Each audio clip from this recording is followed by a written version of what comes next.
Sorotan olahraga lainnya, Saudara, sapu bersih gelar juara race 1 dan 2, pebalap nasional Afila Bahar harumkan Indonesia di seri kedua ajang balap Malaysia Touring Car Championship 2026. Afila Bahar bersama rekannya Aaron Lim turun di kelas Malaysia Touring Car 1500 cc dengan bendera Honda Malaysia Racing Team. Balapan di sirkuit Sepang, Afila tak gentar hadapi jagoan tuan rumah. Pole position, pistol slap, dan podium juara diborong duet Afila Aaron pada balapan pertama.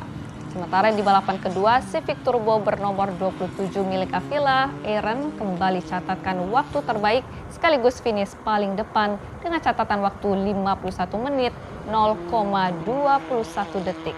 Borong juara dan tampil impresif jadi modal berharga Afila menatap seri 3 akhir Juli. Afila juga tengah bersiap untuk balap ketahanan Sepang 1000 km di akhir musim balap.